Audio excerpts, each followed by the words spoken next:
Silakan duduk Bapak Ibu dan saudara-saudara. Shalom. Ya, selamat tahun baru bagi kita sekalian. Kita bersyukur bahwa kita boleh memasuki tahun yang baru ini dengan baik. Kita juga bersyukur bahwa kita ada di hari ini dalam hati yang tetap mengasihi Tuhan, dalam hati yang tetap percaya kepada Tuhan, bahwa Tuhan adalah segala-galanya dalam setiap hidup kita. Maka dari itu mari kita membaca firman Tuhan di dalam dua bagian. Yang pertama kita baca di dalam kitab Perjanjian Lama, yaitu di dalam Yeskel pasal 36 ayat 24 sampai 30, dan kemudian nanti bagian yang kedua dalam Filipi pasal 1 ayat 22. Yeskel pasal 36 ayat 24 sampai ayat yang ke-30. Mari kita baca bersama-sama. Yeskel pasal 36 ayatnya yang ke-24 sampai dengan ayatnya yang ke-30. Demikian firman Tuhan. 1, 2, 3. Aku akan menjemput kamu dari antara bangsa-bangsa dan mengumpulkan kamu dari semua negeri dan akan membawa kamu kembali ke tanahmu.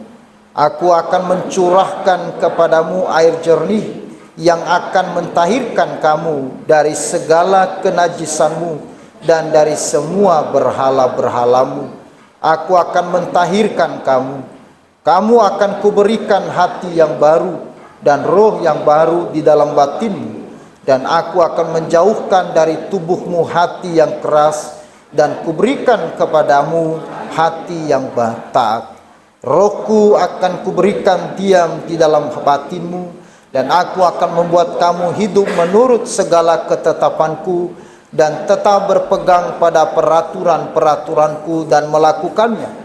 Dan kamu akan diam di negeri yang telah kuberikan kepada nenek moyangmu, dan kamu akan menjadi umatku dan aku akan menjadi Allahmu.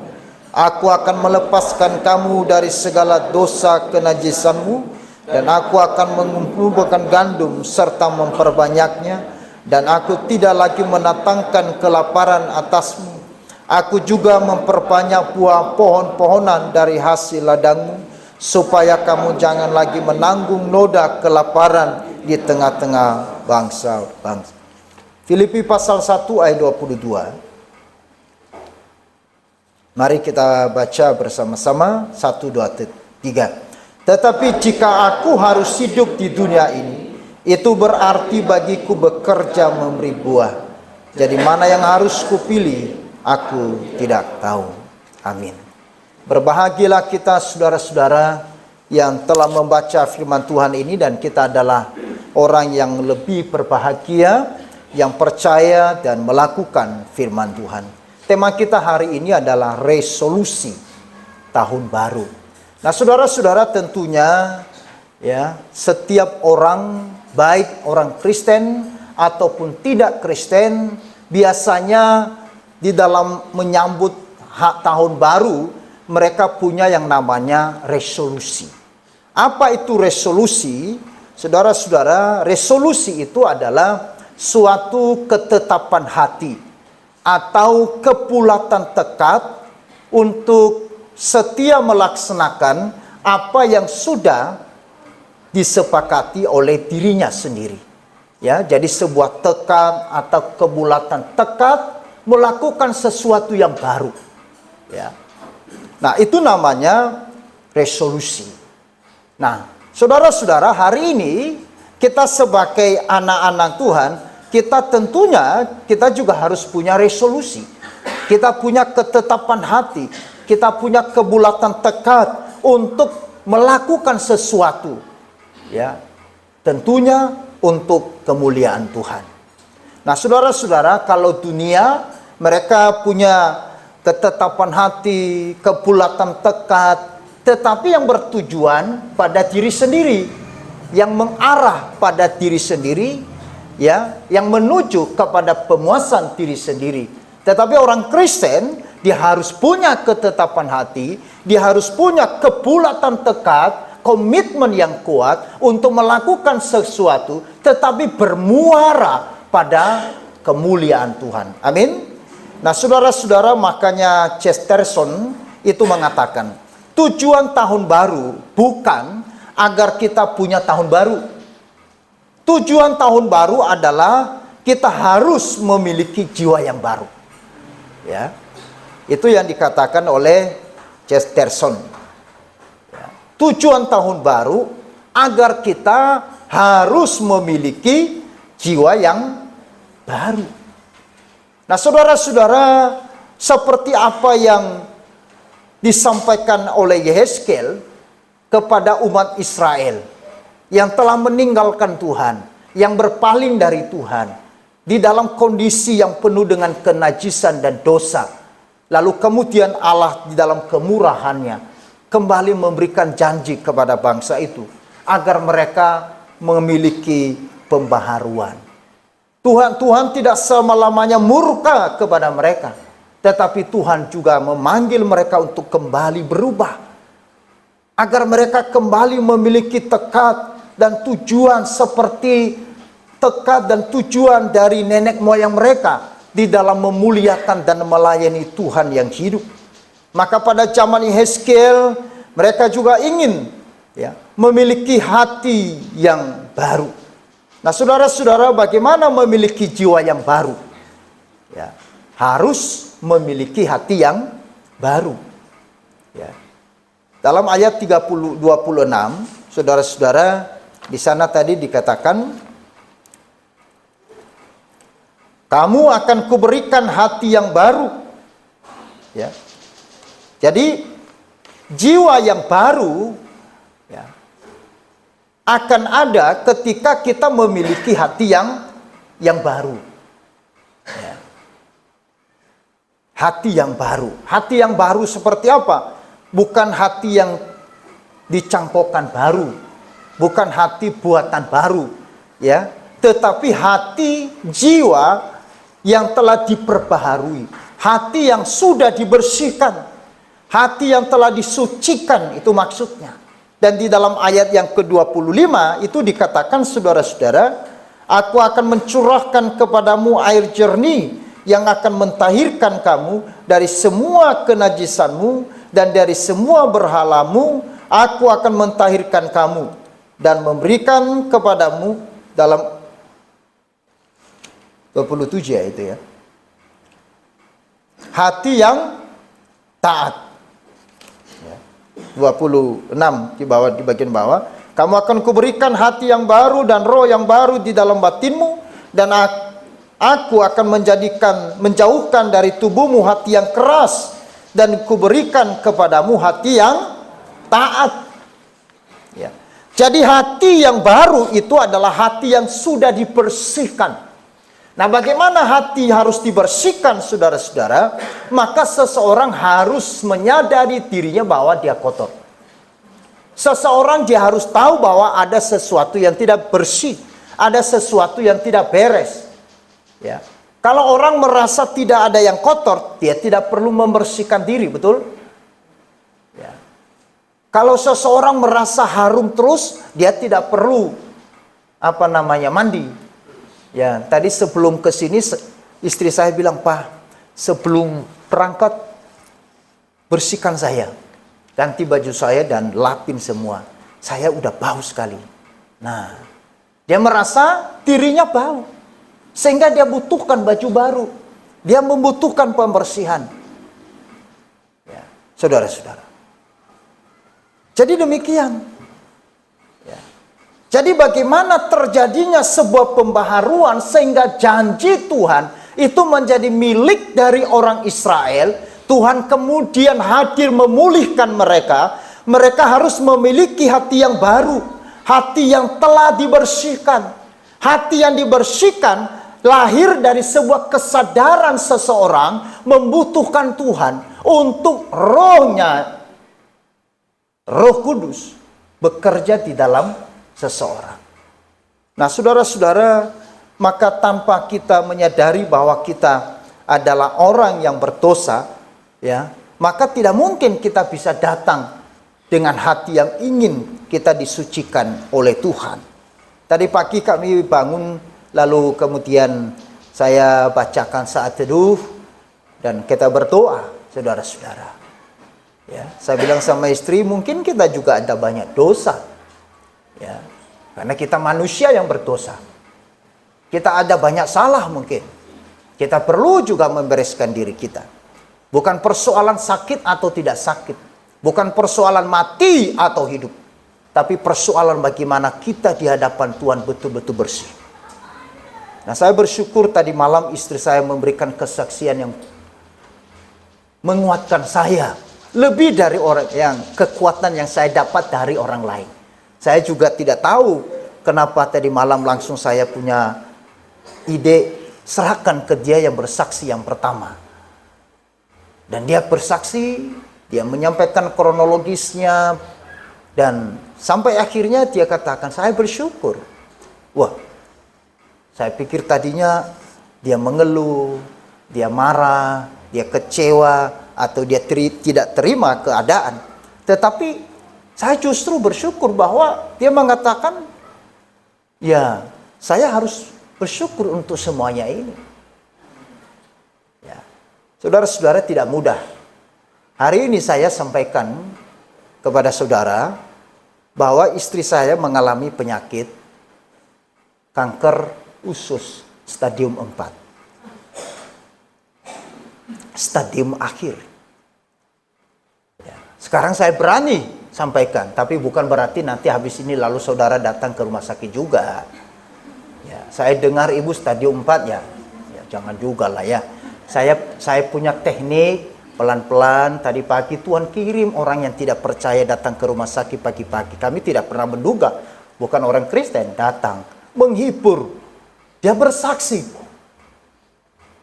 Ibunya pernah kanker, kakaknya pernah kanker. Loh, di kemo dan sebagainya. Loh, saya tidak cerita. Ada times. Dan waktu hari, apa itu ya,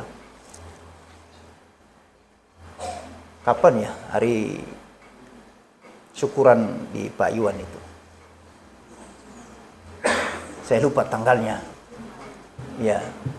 Jadi saya itu tidak kuat sebenarnya menerimanya ketika saya dapatkan hasil dari dokter. Saya pikir hanya operasi biasa saja, saudara. Kalau operasi biasa kan berarti yang prosesnya pemulihan dari bekas luka, ya toh, ya kering dan dia sudah biasa dioperasi toh. Nah, saya pikir juga ya nanti operasi lagi, nggak apa-apa. Oh, empat kali bisa dioperasi, 5 kali bisa kok. Ya kan bisa mengerti. Saya tidak pikir sampai di sana. Paling 3 bulan nanti dia bisa kuat, ya. Tapi begitu saya dipanggil dokter itu saya pucat, saudara. Sok. Kenapa? Saya tidak bisa bicara. Saya mau ceritakan apa sama istri. Makanya sampai sekarang pun tadi malam juga. Ya kan?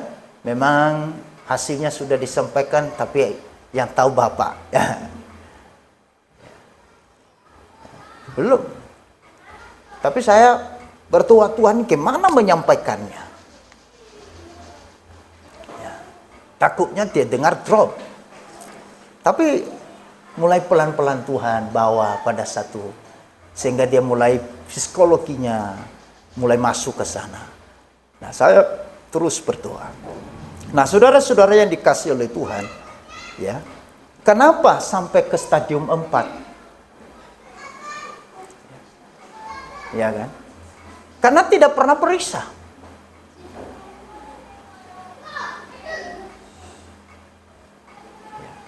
Karena merasa sehat dan tidak pernah sakit. Orang yang merasa sehat, ya kan? Saudara mengerti ya? Dia tidak perlu ke dokter. Istri saya tanggal 2 baru saya bawa ke dokter. Kenapa? Dia sakit. Selama ini tidak ada pernah. Malahan saya yang kadang-kadang sakit, saudara. Saya juga ada sakit sebenarnya. Ya kan? Makanya di sini dikatakan bagaimana hati ya, memiliki hati yang baru harus dibersihkan. Nah, orang yang hatinya mau dibersihkan, maka harus sadar bahwa dia membutuhkan Tuhan, campur tangan Tuhan untuk menolongnya, membersihkannya. Artinya ada kerendahan hati yang kita harus miliki untuk kita datang kepada Tuhan supaya Tuhan menolong kita. Ya. Makanya di dalam satu pujian, selidiki aku, lihat hatiku, apakah ku mengasihi. Nah itu. Jadi saudara, itu yang pertama. Yang kedua, bagaimana kita memiliki hati yang baru? Ya. Yaitu kita harus memiliki hati yang taat. Memiliki hati yang baru artinya memiliki hati yang taat. Ayat 25. Ketaatan kita adalah bukti atau tanda cinta kita pada Tuhan. Ya. Ketaatan kita adalah tanda dari penyerahan diri kita kepada Tuhan. Ya. Makanya tadi pagi saya diberkati Tuhan melalui satu renungan yang saya dapat. Dan saya juga sudah share di grup. Bahwa di dalam memasuki tahun 2023 ini, banyak orang memprediksi bahwa ini tahun yang berat. Ya kan? Termasuk Presiden Jokowi kan? Pemimpin-pemimpin dunia memprediksi tahun 2022 adalah tahun yang gelap, tahun yang susah, tahun yang sulit. Ya. Tetapi ya, jikalau di tengah-tengah kata berat itu diganti dengan huruf K, maka yang berat itu berubah menjadi berkat. Amin. Itu yang saya dapat tadi pagi. Berat memang rasanya, tetapi kalau Kristus ya, hadir dalam setiap detil kehidupan kita, dalam detil pergumulan dan persoalan hidup kita, saya pikir bahwa setiap sesuatu yang berat bisa menjadi berkat. Ya. Dan saya ingin menyaksikan Tuhan melalui pergumulan kami keluarga ini, melalui kesulitan yang kami alami. Ada kemurahan Tuhan dan Tuhan sudah nyatakan kemurahan itu. Begitu banyak orang yang mendoakan, baik orang Kristen maupun bukan orang Kristen, datang berkunjung kepada kami, juga menolong kami, bahkan jemaat dengan luar biasa, ya, juga, waduh, luar biasa, ya. Saya sangat terima kasih, ya, kepada jemaat di Los Bali yang memperhatikan, ya, kami dalam pergumulan ini. Ya. Nah, saudara-saudara, saya percaya bahwa ada hal yang kemurahan Tuhan yang akan dinyatakan. Saya mau belajar taat kepada Tuhan. Ya, saya bilang sama istri kita belajar taat. Belajar taat. Tuhan bawa kemana? Tuhan bawa pimpin kemana? Ya. Seperti apa? Saya tidak mengatakan bahwa saya punya kesimpulan bahwa semua beres, semua baik seperti apa yang saya mau. Tidak. Saya belajar taat apa yang menjadi kehendak Tuhan dalam ini. Ya. Meskipun tentunya mentaati apa yang menjadi kehendak Tuhan, belum tentu itu adalah keinginan kita, saudara. Mentaati apa yang Tuhan mau, belum tentu itu yang kita rindukan. Seringkali berlawanan yang terjadi antara apa yang kita mau dengan apa yang Tuhan mau. Amin. Seringkali berlawanan dengan keinginan kita, maunya kita dengan maunya Tuhan. Tapi belajar taat adalah mengikuti apa yang Tuhan mau, bukan apa yang aku mau. Karena ketika kita belajar taat kepada apa yang Tuhan mau, saya percaya di sana Tuhan beri kekuatan. Sehingga kita ada kuasa, ada kekuatan untuk melewatinya. Meskipun saudara-saudara kita berjalan tertatih-tatih, tetapi Tuhan tidak pernah meninggalkan kita. Amin. Nah, karena itu Bapak Ibu dan saudara-saudara, ya, di dalam kita memasuki tahun yang baru ini, meskipun dunia memprediksi bahwa tahun ini adalah tahun yang berat, tahun yang gelap, tahun yang tidak ada harapan, tahun yang menyeramkan dunia dalam segala aspek keadaan. Tetapi mari saudara-saudara, kita berjalan di dalam Kristus bersama dengan Yesus. Di sebuah desa, saudara-saudara, mengalami kekeringan, sehingga penduduknya itu kekurangan air. Dan karenanya saudara-saudara, mereka harus mengambil air di sumur yang jauh dari desa itu. Seorang laki-laki bernama Semi, ya, juga tidak luput dari kondisi itu seperti penduduk lainnya. Setiap hari menjelang senja, dengan menggunakan 2 ember yang dipikulnya, Semi mengambil air di pinggir desa. Sengat matahari, jarak yang jauh, dan jalan yang berbatu-batu menjadi tantangan tersendiri bagi Semi. Tantangan itu terasa berat ketika ia menyadari embernya yang ada pada sebelah kanan pikulannya mengalami lubang kecil pada bagian bawahnya. Sehingga setiap kali Semi ini memenuhi ember dengan air, maka sesampainya di rumah, airnya sudah berkurang. Ia merasa sia-sia. Ya. Sedangkan untuk mengganti ember yang sudah sedikit bolong, tidak mungkin, karena Semi tidak punya uang untuk beli ember lagi. Saat itu rasanya Semi yang mau menghentikan saja usahanya mengambil air. Tetapi seorang temannya mengetahui bahwa Semi mengalami semangat yang kurang. Dia mulai putus asa dan mau menyerah. Lalu dia mengajak si Semi bercakap-cakap. Lalu temannya berkata, "Sem, jangan kau hentikan usahamu untuk terus mengambil air di sumur yang jauh itu. Usahamu itu mengambil air sebenarnya tidak sia-sia. Kau tidak tahu apa yang dihasilkan dari embermu yang berlubang itu.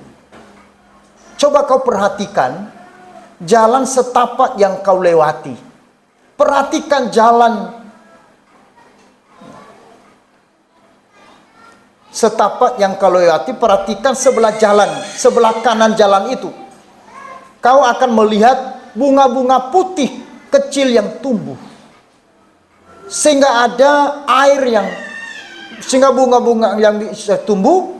Nah, ketahuilah bahwa air itu datangnya dari air yang jatuh dari embermu yang berlubang. Tidak ada yang sia-sia. Engkau masih bisa membawa air ke rumahmu, dan engkau juga bisa membuat kehidupan tanaman itu tetap berlangsung. Meskipun mungkin air dalam embermu menjadi berkurang. Kisah di atas mengajak kita untuk merefleksi bahwa dalam setiap pengalaman kehidupan sesungguhnya Tuhan ada bersama kita. Amin. Dan akan membawa kebaikan bagi kita yang percaya kepada Tuhan. Nah, karena itulah Paulus katakan di dalam Filipi pasal 1 ayat yang ke-22 tadi. Dikatakan apa di sana, saudara-saudara? Tetapi jika aku harus hidup di dunia ini, itu berarti bagiku bekerja memberi buah. Jadi mana yang harus kupilih? Aku tidak tahu. Saudara-saudara, meskipun Semi tadi merasa dia sia-sia mengerjakan satu pekerjaan yang berat, yang kelihatannya sia-sia.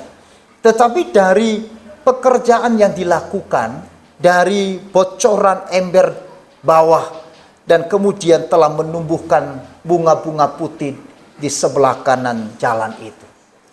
Akhirnya bisa menghidupkan bunga-bunga itu sehingga bisa tumbuh di musim kemarau yang panjang. Saudara-saudara, bahwa di dalam setiap hidup kita ada musim. Ya. Ada musim yang kering, ada musim yang dingin, ada musim semi, ya, ada musim yang hijau dan sebagainya. Tetapi di setiap musim, saudara, ingat bahwa Tuhan ada. Ya. Di setiap musim kehidupan kita, di sana Tuhan juga mengharapkan kita untuk terus berkarya. Bukan berarti bahwa di musim kering kita tidak bisa berkarya. Kita tidak mesti menunggu musim hijau, musim semu, ya, atau musim berbuah panen. Ya. Setiap musim yang izinkan Tuhan dalam hidup seseorang, artinya Tuhan ingin juga memakainya untuk berbuah. Karena itu Paulus menyadari bagian ini, ya, bahwa hidup sebagai orang Kristen, saudara-saudara, tidak hidup dalam satu musim. Tetapi orang Kristen, orang yang percaya kepada Tuhan, dia hidup dalam segala musim. Dan segala musim itu diizinkan oleh Tuhan untuk saudara dan saya lewati dalam perjalanan hidup ini menuju ke tempat yang Tuhan sudah siapkan kepada kita. Ya. Sampai kita mengakhiri pertandingan yang terakhir. Sampai kita tiba di garis finish, maka kita akan menghadapi musim yang berbeda.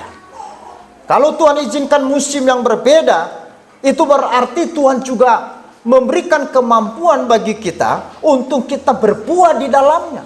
Pada saat kita hidup dalam musim yang semi, ya, berbunga, maka itu juga memberikan buah yang menyenangkan. Pada waktu musim kering, musim panas, berarti ada sesuatu yang penting. Saudara lihat dunia ini, ya, ada Timur Tengah. Timur Tengah itu dikenal dengan apa? Daerah panas, betul ya? Hah? Ada daerah tropis, ada kita Indonesia ini daerah tropis ya, ya. Jadi subur, termasuk subur. Tetapi bukan berarti di Timur Tengah Tuhan tidak bisa memberkati mereka. Timur di daerah yang panasnya bukan main. Tetapi Tuhan hadirkan minyak yang banyak.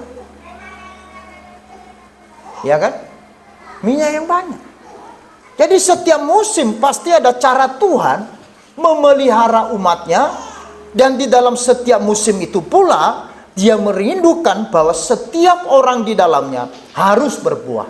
Nah, saudara-saudara yang dikasihi oleh Tuhan, seperti apapun musim hidup kita, mari kita ingat bagian firman Tuhan yang disampaikan oleh Rasul Paulus, yaitu bahwa kita harus tetap hidup berbuah.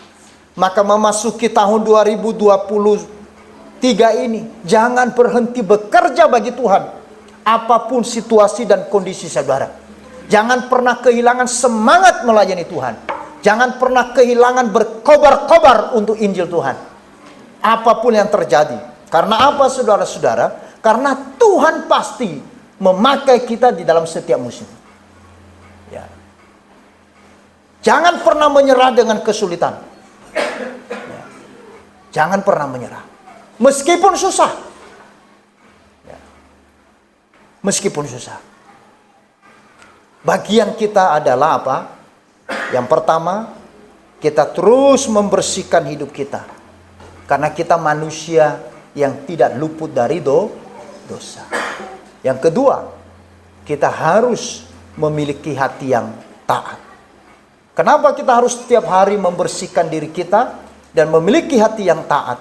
Agar hidup kita terus berbuah dalam setiap musim apapun hidup kita. Biarlah saudara dan saya di dalam memasuki tahun baru ini, biarlah kita berjalan bersama dengan Tuhan yang akan terus menolong dan akan terus menyertai kita sampai kita melihat kemuliaan Allah dinyatakan di dalam setiap hidup saudara dan saya. Amin.